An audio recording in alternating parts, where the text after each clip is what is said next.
আসসালামু আলাইকুম। তো যারা নতুন খামার করবেন আমি বলবো প্রথমত আপনারা একটা দুইটা গাবি দিয়ে শুরু করুন, তাহলে আপনার খামারটা করতে সুবিধা হবে, লসের মুখোমুখি হবেন না, ইনশাল্লাহ লাভের মুখোমুখি হবেন। তো সেই ক্ষেত্রে নতুন খামার করবেন, গরুর জন্য কতটুক চারি বানাইলে ভালো হয় এই জিনিসটাই আমি আপনাদের আজকে মাপ দিয়ে বুঝিয়ে দিব।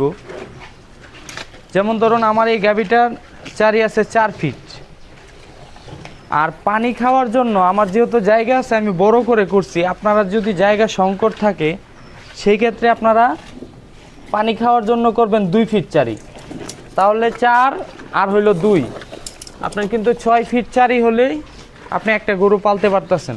সেই ক্ষেত্রে আপনি যদি আরেকটা গরু নেন তখন কিন্তু পানির চারিটা আর লাগবে না, পাশে মাঝখানে পানির চারি থাকবে, এই পাশে আপনি আবার একটা 4 ফিটের চারি করে নিলে কিন্তু আপনার দুই পাশে দুইটা চারি দানাদার ঘাসের জন্য, মাঝখানে যে 2 ফিটের চারিটা থাকবে এটা আপনি দুটো গাবি পানি খেতে পারবে।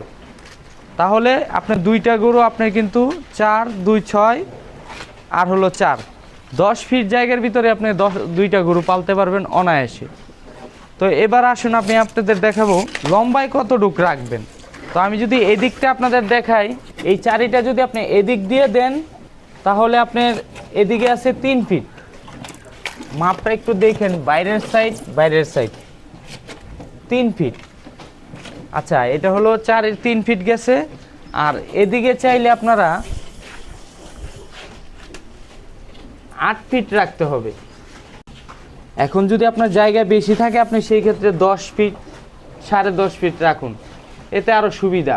কারণ গরু পালতে গেলে পিছনে একটু জায়গা হলে আরও ভালো হয়, আপনি চলতে ফিরতে সুবিধা, গোবর টোবর টানতে। আর যদি একান্তই জায়গা না থাকে আপনি সর্বোচ্চ 7 ফিট, এর নিচে দিলে কিন্তু আপনি গাবি পালতে পারবেন না। তো আরেকটা জিনিস অবশ্যই খেয়াল রাখবেন, আপনি কিন্তু একটু ঢালও রাখতে হবে। ঢালু না রাখলে খামারটা সবসময় ভিজা থাকবে। তো আপনি যদি একটু ঢালু রাখেন তাহলে কিন্তু পানিটা নিগড়ে সব নিচের দিকে চলে আসবে, খামারটা সবসময় আপনার শুকনা থাকবে। তো আপনি অবশ্যই মিস্ত্রিকে বললে 2-3 ইঞ্চি ডালও আপনার অবশ্যই রাখতে হবে। অবশ্যই সবাই ভালো থাকবেন, নতুন খামার করেন, উদ্যোক্তা হন, ইনশাল্লাহ দোয়া করি লাভবান হবেন।